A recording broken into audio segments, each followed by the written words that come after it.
There is a specific kind of silence that falls after a child has just broken your heart. It's not an empty silence. It's heavy.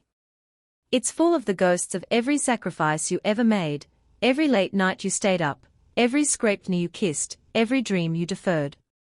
They all crowd into the room with you, and they don't say a thing. They just watch you, waiting to see what you'll do.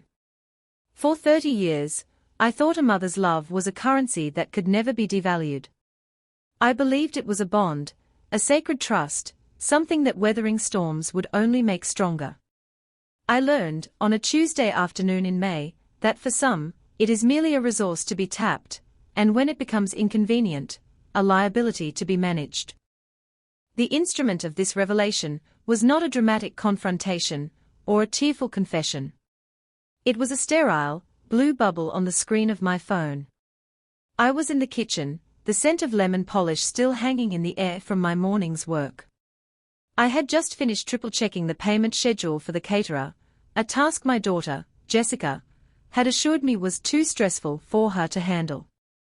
The phone buzzed on the granite countertop, a sound so mundane it was almost insulting in its normalcy.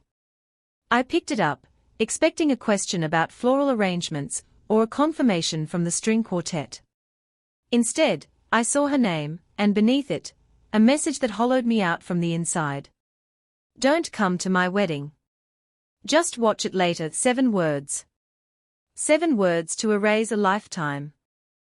It didn't say please, it didn't offer an explanation. It was a command. A dismissal. As if I were a distant relative with a contagious illness, or a business acquaintance who hadn't made the final cut. Just watch it later. The casual cruelty of that phrase is what truly took my breath away. Watch it later. Like a television show I had missed. Like a sporting event whose outcome was already known. She wanted me to experience the most significant day of her life, a day I was single-handedly funding, as a spectator viewing a recording. I read the words again, and then a third time, certain I had misunderstood. But the letters remained stark and clear. The silence in the kitchen became immense. The ticking of the grandfather clock in the hall, a sound that had been the steady heartbeat of my home for decades, suddenly sounded like a bomb. My hand was still holding the phone, but it felt as if it weighed 100 pounds. My gaze drifted to the wedding binder on the table, a monstrous 3-inch thick behemoth in bridal white, its tabs meticulously labeled in my own handwriting: venue, caterer, gown, flowers, music, guests. My entire life, for the past 6 months, was contained in that binder. A life of phone calls, negotiations, and payments, all in service of her perfect day, a day I was now uninvited from. Before I tell you precisely how I responded, how I took that single text message, and used it as the foundation for rebuilding my entire world, I want to ask you to do something for me. If you believe that respect is not optional, and that dignity is something worth fighting for, then subscribe to this channel, and ring that notification bell. You need to hear how this ends. Because this isn't just a story about a wedding. It's a story about a woman remembering who she was before she became just a mother, and the quiet, earth-shattering power that comes with that remembrance. Now, let me pour a cup of tea, and I'll tell you everything. To understand the chill of those 7 words, you have to understand the warmth that preceded them. 35 years of warmth. I met my late husband, Robert, in college. He was brilliant, a charismatic engineer who saw the world in lines and forces. I was studying architectural history, fascinated by the spaces people build and the lives lived within them. We were a perfect balance. He built things, and I built the life that surrounded them. When Jessica was born, my own ambitions, my plans for a career in historical preservation, were lovingly packed away in a box and placed in the attic of my mind. It wasn't a sacrifice I resented, it was a choice. I chose to build my family. I managed our finances with a quiet diligence that allowed Robert's career to flourish. I orchestrated our lives, from doctor's appointments to investment portfolios. I was the silent partner, the chief operating officer of our family, and I believed that was a noble, essential role. Jessica grew up in the cocoon of that stability. She never wanted for anything. Not just material things, but time, attention, support. Piano lessons, tutoring for exams she found boring. A brand new convertible for her 16th birthday, because the old one was the wrong color. Each request was met. Robert, bless his heart, was an indulgent father. He couldn't bear to see his daughter unhappy. I was the one who would gently try to instill a sense of proportion, of gratitude. I would say, Jessica, what do you say to your father? And she would give a perfunctory, thanks, Daddy, before speeding off with her friends. The thanks was never for me. My work was invisible. It was the scaffolding of her life, and like all scaffolding, it was meant to be taken down and forgotten once the structure was complete. When Robert passed away 3 years ago, the scaffolding was tested. My grief was a vast, silent ocean, but I had to navigate it while managing an estate and a daughter whose own sorrow seemed inextricably linked to her financial security. One of the first things she asked, while we were still picking out a casket, was, "Is the house paid off? Am I going to be okay?" I assured her she would be. What she didn't know, what I had never told her, was the true extent of our family's assets, specifically the assets that came from my side. My grandmother was a formidable woman, who had quietly amassed a small fortune in property, including a breathtaking historical estate in the countryside. She left it all to me in an ironclad private trust, with a note that said, "You know what to do with this, Eleanor. You see the bones of things, I kept it separate." I wanted Jessica to build character, not just spend it. So when she and her fiancé, Liam, a young man who seemed to appraise everything and value nothing, sat me down for their wedding presentation, I listened with a growing sense of dread. They had a slideshow. A slideshow detailing a $500,000 affair. The centerpiece of this dream was the venue, the Blackwood Estate. A place they spoke of with reverence, a place known for its exclusivity and staggering price tag. "It's our absolute dream, Mom," Jessica had said, her eyes shining. "But it's a lot. We can't do it without you." I looked at my daughter, a grown woman, presenting me with an invoice for her happiness, and I said yes. I saw it as my final project as her mother, the last major piece of scaffolding. I would see her settled, see her happy, and then, perhaps, I could finally unpack that box in the attic for myself. I wrote the checks. I made the calls. I poured my time, my energy, and a significant portion of my liquid assets into her dream. I never once thought that the price of admission to this dream would be my own exclusion. That text message wasn't just a change of plans. It was a final, callous balance sheet, and on it, I had been valued at 0. For a full hour after the text arrived, I did not move. I just sat at my kitchen table, staring at the wedding binder. It seemed to mock me with its pristine, organized cheerfulness. The world outside my window continued on, a neighbor walked his dog, a car drove by, and the sheer ordinariness of it all felt like a personal affront. My world had just tilted on its axis, but nothing else had changed. It was in that profound isolation that the shock began to curdle into something else. It was a cold, quiet clarity. The kind that comes when you've been living in a fog and a sudden, sharp wind blows it all away. I finally understood. I had spent my life building a home for my daughter, and in her mind, I was now just part of the furniture. And she was redecorating. I stood up and walked through my house. Not frantically, but slowly, deliberately. I ran my hand along the worn velvet of the armchair, where I had read her bedtime stories for a decade. I saw the faint pencil mark on the doorframe, charting her growth from a wobbly toddler to a girl taller than I was. These were the artifacts of my love, the physical evidence of my devotion. To her, they were just old things in an old house. I remembered a conversation from a few weeks prior. Jessica and Liam had come over for dinner, and she'd looked around my living room with a critical eye. "Mom, you really should update this place," she'd said, wrinkling her nose at the mahogany bookshelf Robert had built by hand. "Liam's mother, Catherine, is an interior designer. She could help you make it." Less dated, it wasn't a suggestion, it was a judgment. The same judgment that was now being applied to me. I was dated. I was an embarrassment. I, the mother who had funded her entire existence, was not fit to stand beside her in front of Liam's wealthy, important family. The thought didn't even hurt anymore.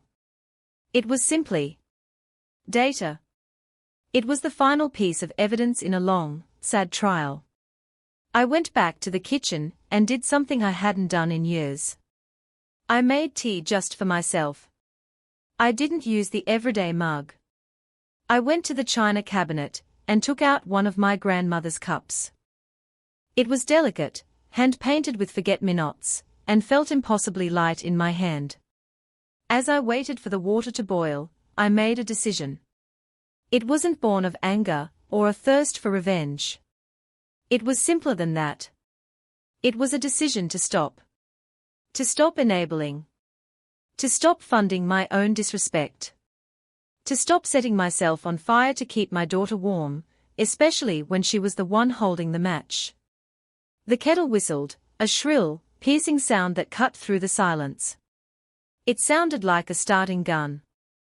I poured the water, watched the tea steep, and felt a strange sense of calm settle over me. I was no longer a victim of a cruel text message. I was a woman with a choice. I sat back down at the table, opened the wedding binder, and turned past the vendor tabs. I went to the back, to the section marked contracts and agreements. My signature was on every single one of them. Guarantor. Pair. The financial foundation of the entire affair. My phone buzzed again. A new text from Jessica. "Are you getting my messages? Liam is starting to freak out." I looked at her name on the screen. And then I did the first thing for my new life. I scrolled through my contacts until I found a name I hadn't needed in 3 years. Abernathy. My late husband's lawyer and mine. A man as solid and dependable as the oak desk in his office. My finger hovered over his name. I was closing a door, yes, but I was also about to open another. And I had a feeling I was going to like the view from the other side. The phone call to Arthur Abernathy was the first step across the threshold. His voice was exactly as I remembered it, calm, measured, with an undercurrent of genuine kindness. He expressed his condolences for the time that had passed since we last spoke after Robert's affairs were settled. I didn't waste his time with small talk. I told him, my own voice steady and devoid of emotion, that I required his professional services regarding a family matter. "Of course, Eleanor. How can I help?" he asked. I took a deep breath and read the text message to him verbatim. "Don't come to my wedding. Just watch it later." A long pause stretched across the line. It was not a pause of confusion, but of consideration. When he spoke, there was a new steeliness in his tone. "I see. And what are your instructions?" His immediate belief, his validation that this was not something to be explained away or forgiven, was like a balm on a wound I didn't even know was still bleeding. This was where the plan began to take shape, not as a vague notion of revenge, but as a clear, strategic maneuver. "Arthur," I said, "I need you to pull the file on my personal holdings. Specifically, I want to review the ownership deeds and the management agreements for the Blackwood estate." There was another, shorter pause. "Consider it done, Eleanor. I'll have it ready for you this afternoon." He didn't ask why. He knew me well enough to know that I do not act on whims. And he, better than anyone besides Robert, knew about my grandmother's legacy. The Blackwood estate. It was my secret garden, both literally and figuratively. When my grandmother left it to me, it was a beautiful but fading property, a relic of a bygone era. Over the past 20 years, using my own inheritance and a sharp eye for investment, I had poured my heart and soul into its restoration. I hired the best people, oversaw the landscape designs from afar, and set up a premier management company to handle the day-to-day operations, turning it into one of the most exclusive and profitable event venues in the state. Jessica knew of it only by its reputation. She'd shown me the glossy brochure, her finger tracing the photo of the grand ballroom. "Can you imagine, Mom? Getting married here? It's a real-life fairy tale." The irony was so thick I could have choked on it. She was pitching me her fairy tale, begging me to fund it, all the while having no idea that she was asking to be a guest in my house. The management company handled all the bookings.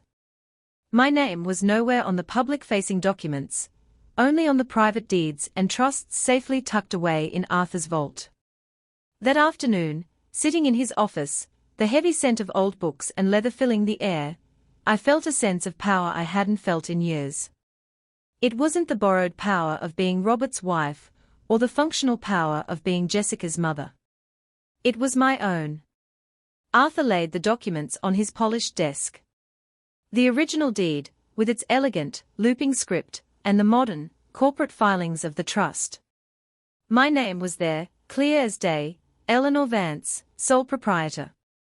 "Your ownership is unassailable," Arthur confirmed, peering at me over his spectacles.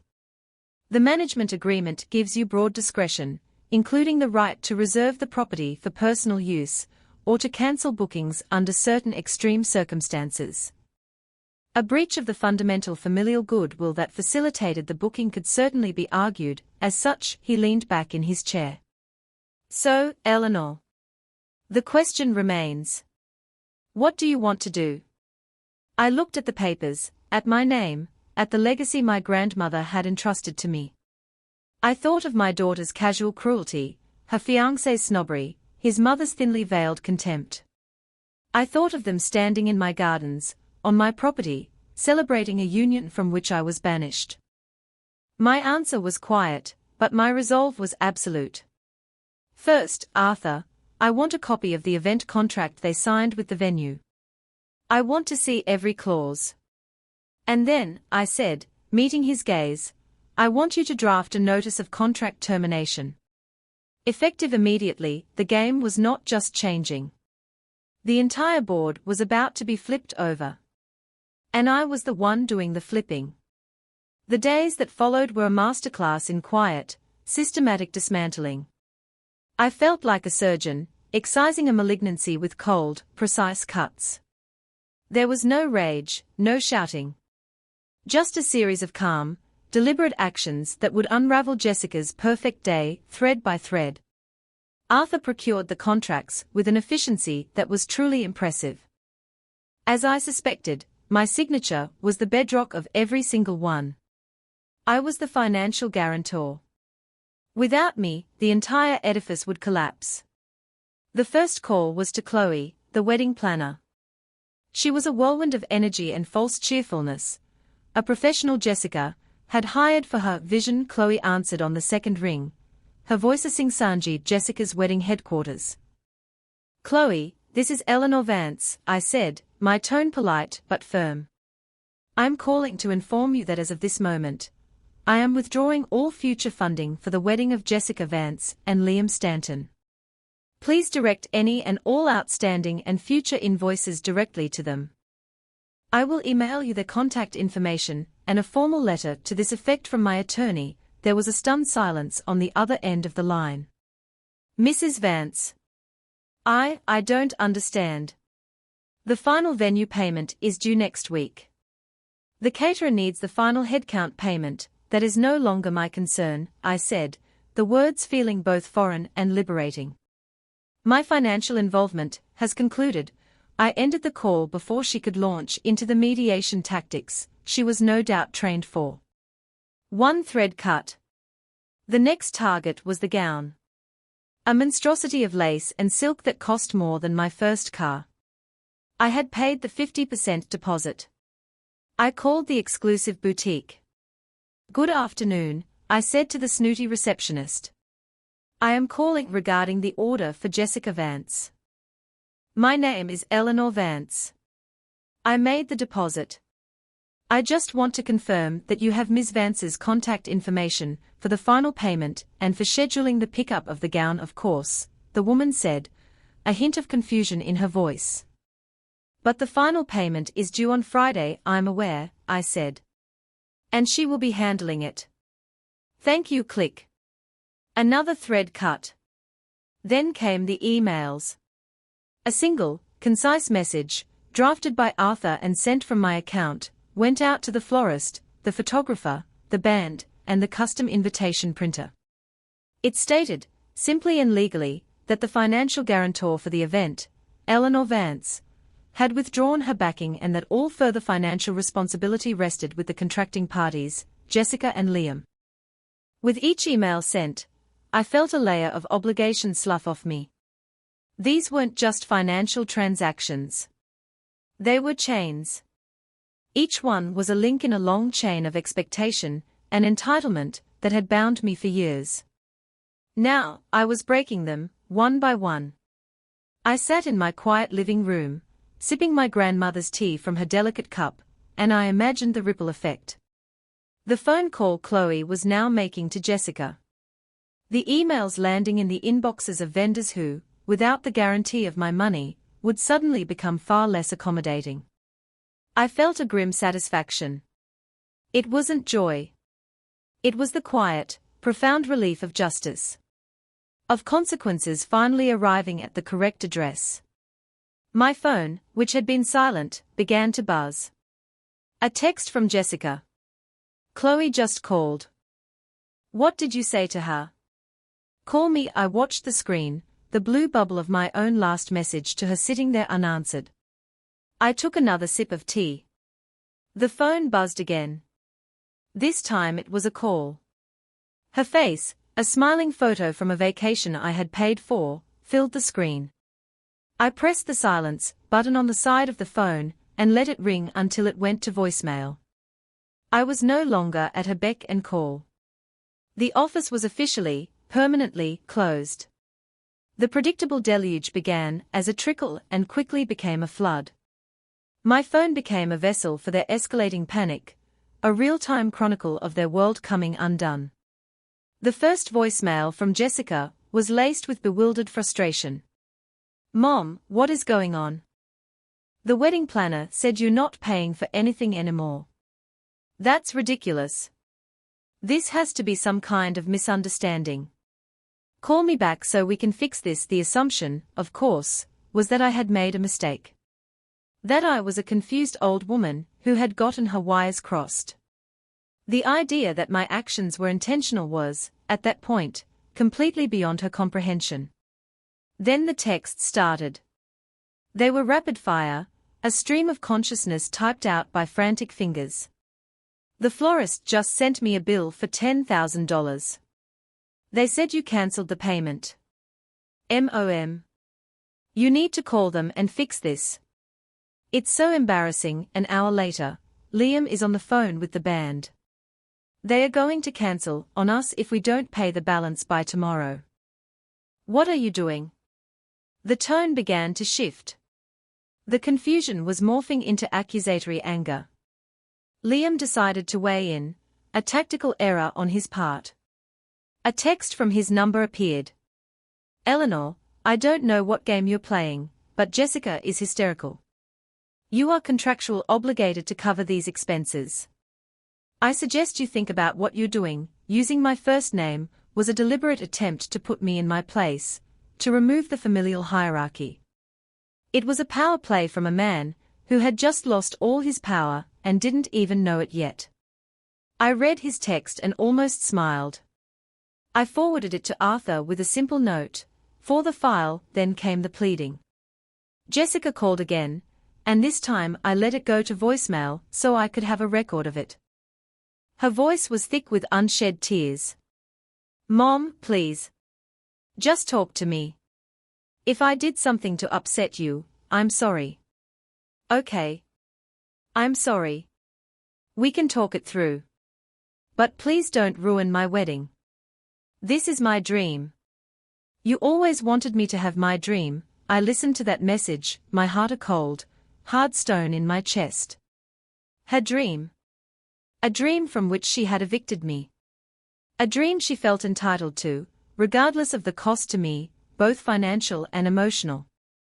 The word sorry sounded hollow, a key she was trying in a lock I had already changed. The final stage, as it always is with people like them, was threats and blame. Another voicemail, this time she was crying openly, but the tears were laced with venom. How can you be so selfish? After everything I've been through. What would Daddy say if he could see you now? He would be so ashamed of you. You're just a bitter, lonely old woman, and you want to make me as miserable as you are. That was it. That was the line. Any lingering speck of doubt, any vestige of maternal guilt, was cauterized by the sheer, unadulterated poison in that statement. She had shown me her true face, and I was grateful for the clarity. I had raised a stranger. A beautiful, polished, well-educated stranger who saw me not as her mother, but as an obstacle to her happiness. As I was deleting the voicemail, an email notification popped up on my screen. It was from Arthur Abernathy. The subject line was simple: Blackwood Estate Notice of Cancellation. Attached was a PDF. It was a legal document, formal and formidable. It detailed, in cold, inescapable terms, the cancellation of the event booking for Vance Stanton due to a fundamental breach of the terms of familial goodwill upon which the preliminary booking was facilitated. It was ready. All it needed was my approval. I typed back a single word: send. The official notice regarding the Blackwood estate was sent from Arthur's office late on a Wednesday afternoon. It was delivered via email with delivery and read receipts requested, sent to Chloe the wedding planner, with Jessica and Liam both copied. It was the strategic equivalent of a nuclear bomb, and the silence that followed was the eerie, ringing quiet of the fallout. For 24 hours, my phone did not buzz. No texts. No calls. No angry voicemails. It was the silence of utter devastation.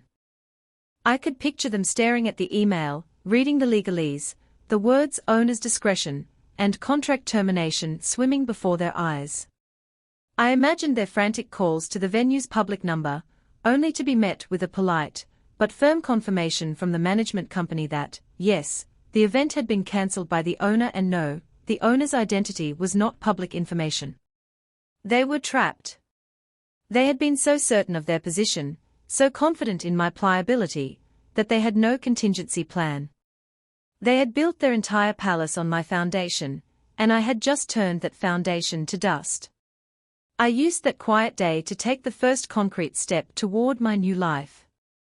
I sat at my computer, not to check on vendors or track payments, but to browse travel websites. I pulled up images of the Aegean Sea, of whitewashed villages clinging to cliffs in Santorini. I looked at art tours through Florence and Tuscany. Places Robert and I had always spoken of visiting someday had never come for him. I was not going to let it pass me by as well. I booked a one-way flight to Athens, scheduled to depart in 3 days. I didn't book a return. For the first time in my adult life, my timeline was my own. The silence was finally broken not by my daughter, but by a woman I had met only twice, Liam's mother, Catherine. An unknown number flashed on my screen, and on a whim, I answered it. "Eleanor, dear," a voice like poisoned honey dripped into my ear. "Catherine Stanton here. There seems to have been some dreadful confusion about the wedding venue.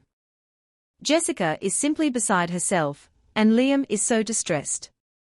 I thought perhaps you and I could have a little chat, and get it all straightened out." I held the phone away from my ear for a moment, marveling at the sheer audacity. She was the architect of my exclusion, the one who had whispered in my daughter's ear that I wasn't polished enough for her society friends. "There's no confusion, Catherine," I said, my voice as cool and smooth as river stone. "The booking for the Blackwood estate has been cancelled. I'm sure Jessica can fill you in on her new plans," her sweet tone sharpened ever so slightly. "Well, that's just silly. It's the premier venue in the state. We'll simply contact the owner directly. Money is no object. I'm sure we can make them an offer they can't refuse." A genuine smile touched my lips. "I wouldn't waste your time," I said, savoring the moment. "The owner isn't selling. And they are not interested in any new offers for that date." I hung up before she could respond. The next call, minutes later, was Liam. He wasn't even pretending anymore. He was screaming. "What did you do? How the hell did you get the owner to cancel? Who do you know?" I let him vent, his impotent fury washing over me without leaving a mark. When he finally gasped for breath, I spoke, my voice dangerously calm. "Liam, if you and Jessica wish to discuss this, you may come to my house tomorrow morning at 10 o'clock. We have some final matters to discuss." I didn't wait for an answer. I ended the call, cutting off his sputtering rage. I had set the time, the place, and the terms. The final confrontation would happen in my house, my fortress. I stood up, went to my houseplants, and began to water them, my hands perfectly steady. The storm was over. All that was left was to survey the damage they had brought upon themselves. The doorbell rang at precisely 10 a.m. the next morning. It was a hesitant, uncertain ring, a stark contrast to the confident, entitled way they usually announced their presence. I opened the door to find them standing on my porch, looking like survivors of a shipwreck. Jessica's face was pale and swollen, her eyes red-rimmed and hollow. Liam looked like he hadn't slept in days, his expensive suit rumpled, his face a mask of exhausted fury. I stepped back and let them enter, saying nothing. The air in my home felt different now. It was no longer a place they could treat as an extension of their own lives. It was mine. I didn't offer them coffee or tea. I gestured to the sofa, the one Jessica had wanted to replace, and I took my seat in the worn velvet armchair opposite them. It was Robert's chair, but today, it was my throne. Jessica spoke first, her voice a raw, trembling whisper. "How could you? How could you do this to me? You destroyed my wedding." I looked at her, my expression calm, my gaze unwavering. "I didn't destroy your wedding, Jessica. I simply stopped paying for it. And I cancelled the reservation at the venue. You are perfectly free to get married wherever and whenever you like, using your own resources." Liam, ever the dealmaker, tried to regain control. He leaned forward, his hands clasped. "This is madness, Eleanor. We had agreements." "Contracts, yes, you did," I replied evenly. "Contracts for which I was the financial guarantor. When the guarantor withdraws, the contracts become your responsibility. And as for the venue, you had a booking. A booking that has been terminated by the owner." This was the moment. The pivot upon which their entire worldview was about to shatter. Jessica's face hardened. "Fine. We'll find out who this owner is. We'll sue them for breach of contract, for what they've put us through. We'll ruin them." I let the silence hang in the air for a long moment before I spoke. I looked directly at my daughter. "No, Jessica," I said softly. "You won't," Liam scoffed. "And why not? We have a case." "Because," I said, letting each word land with the weight of a stone. "You cannot sue me." The confusion that washed over their faces was a sight to behold. It was as if I had started speaking in a foreign language. "What are you talking about?" Jessica whispered. I leaned forward just slightly, my eyes never leaving hers. "I own the Blackwood estate." The silence that followed was the most profound I have ever experienced. It was a silence so total it felt like the air had been sucked from the room. I watched the dawning comprehension, the slow-motion horror moving across their features, as they replayed the last 6 months in their minds. Their presentation. Their talk of the venue's prestige. Their casual request for me to pay an astronomical sum to rent a property I had owned for 30 years. A property from which they had planned to ban me. No, Jessica breathed, shaking her head in denial. That's not. You're lying. I reached for the single manila folder on the side table next to me. I slid it across the coffee table toward them. Inside was a single, notarized document, a copy of the deed to the Blackwood property. My name, Eleanor Vance, was printed in clear, unequivocal type. Liam picked it up with a trembling hand. His face, already pale, turned a ghastly shade of white. The fight drained out of him instantly.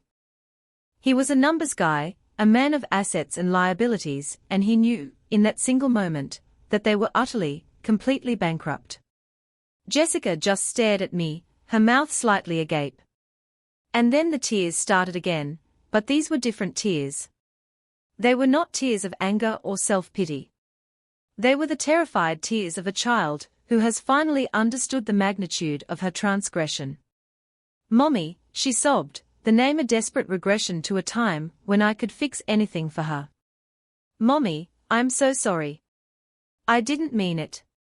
It was Catherine. She gets in my head. She said it would be better. Please, Mommy, you can't do this to us. Please fix it." I looked at my weeping daughter, and for the first time, I felt nothing but a distant, clinical pity. "It's already done, Jessica," I said, my voice gentle but final. "The part of me that would have believed your apology, the part of me that would have rushed to fix this for you. You sent her away. By text, remember? The confrontation was over, but the resolution was yet to be delivered."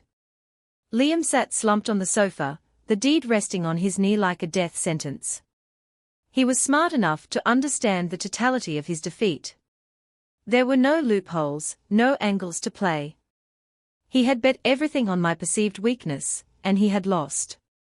Jessica, however, continued to plead, her apologies becoming more desperate and disjointed as she realized they were having no effect. I let her exhaust herself, then I held up a hand for silence. "There are some final things you both need to understand," I said, my tone shifting from maternal to managerial. It was time to outline the new terms and conditions of my life, and by extension, theirs. First, the trust fund Robert and I established for you, Jessica. The one that was to be dispersed upon your legal marriage. The terms of that trust are very specific. Your father and I included a clause that the marriage should be a stable, well-founded union. Given that this particular wedding, built as it was on a foundation of deceit and social climbing, is not proceeding, the funds will not be released. They will remain in trust, under my and Mr. Abernathy's discretion. Jessica's head snapped up, a flicker of defiance in her tear-filled eyes. "You can't do that." "I can, and I have," I stated calmly. "It's my name on the trust, alongside your father's. I am simply upholding the spirit in which it was written." I paused, letting that sink in before delivering the next blow. "Second, as of today, all of my financial support for you ends. You are an intelligent, educated adult.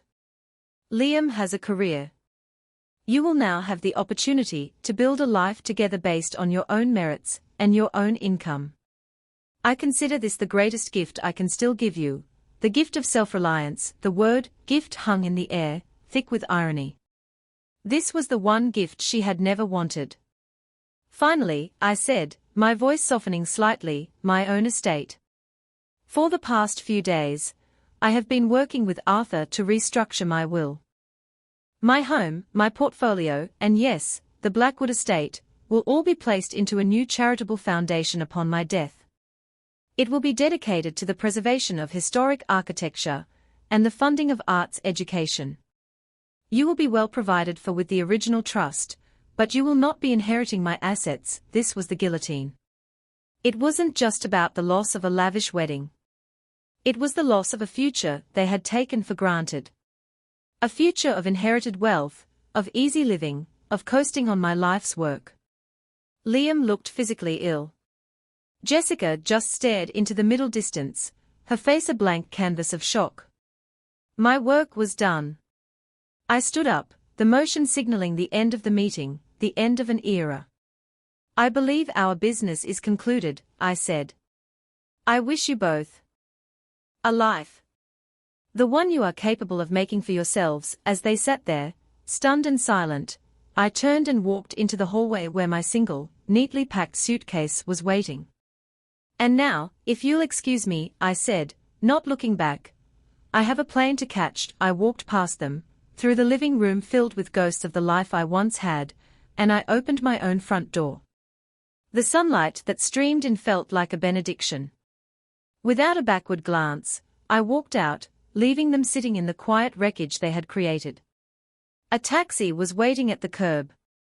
As it pulled away, I took out my phone, looked at their names in my contacts list, and pressed delete. I didn't turn the phone off out of anger or spite, but out of a profound sense of peace. I was no longer on call. I was free. On the airplane, soaring high above the clouds, I looked down at the world shrinking below. I felt a lightness I hadn't realized I was missing. I reached into my bag, pulled out a fresh sketchbook and a charcoal pencil, and I began to draw. A cliffside village, a blue-domed church, a sun-drenched cafe overlooking the sea. I drew my future, and for the first time in a very long time, I was the only person in the picture.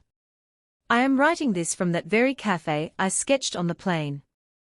It's been 3 months. The sea is just as impossibly blue as I imagined, and the coffee is strong. The silence here is different from the silence in my kitchen that day. This silence is peaceful. It's filled not with the ghosts of sacrifice, but with the promise of quiet, joyful days. I've spent my time walking, sketching, learning a little Greek, and speaking to strangers who know nothing of my past. They don't know me as Robert's widow or Jessica's mother. They know me as Eleanor, the woman who sits by the sea and draws. It's a wonderfully simple identity. Mr. Abernathy forwards me mail once a week. He informs me that Jessica and Liam did not get married. Their relationship, it turns out, was another one of the contracts that became null and void once the financial guarantor pulled out. It was built on the expectation of a lifestyle, not on a foundation of love or partnership. When the money disappeared, so did the bonds between them. Catherine Stanton, I'm told, has not spoken to either of them since the day I hung up on her. I feel no triumph in this knowledge, only a sad, resigned sense of inevitability. You cannot build a life on a lie, and their entire future was a lie they had told themselves. The Blackwood estate is no longer a venue for hire. I have officially turned it into the headquarters for the Vance Foundation for Historical Preservation and the Arts. Its rooms, once destined to host a shallow spectacle, will now host young artists, historians, and students. Its beauty will serve a purpose beyond vanity. It will have a soul again, the one my grandmother always knew it possessed. That text message was meant to be a final act of dismissal. It was meant to put me in a box, label me as past, and store me on a shelf where I could be viewed later, at their convenience. But they misjudged me. They underestimated the woman who had managed every detail of their lives, who had built the very fortune they sought to control. They thought I was just the frame for their masterpiece, but they forgot. I was also the architect of the entire museum. I spent a lifetime making myself smaller so that my daughter could feel bigger. I thought that was the definition of a mother's love. I now know that the truest love you can offer is to respect yourself enough to demand respect in return. Sometimes, the most profoundly loving act is to step back and allow the people you care about to stand on their own 2 feet, even if you know they will stumble. You cannot save your children from the consequences of their own choices. To do so is to rob them of the chance to grow. So, to every woman out there who has been made to feel like a function, a wallet, a convenience, or a background character in a story that should be your own, your story is not over. It is never too late to pick up the pen and write a new chapter. One with a different setting, different characters, and a protagonist who finally, wonderfully, looks just like you. That text message was intended to be an ending. Instead, it was the beginning of my real life. They tried to uninvite me from a party, so I chose to leave the entire building and build a world of my own. Now, I have to ask you, what would you have done? Let me know your thoughts in the comments below.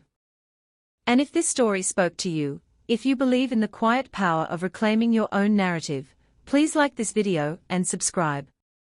There are more stories of strength and vindication to tell.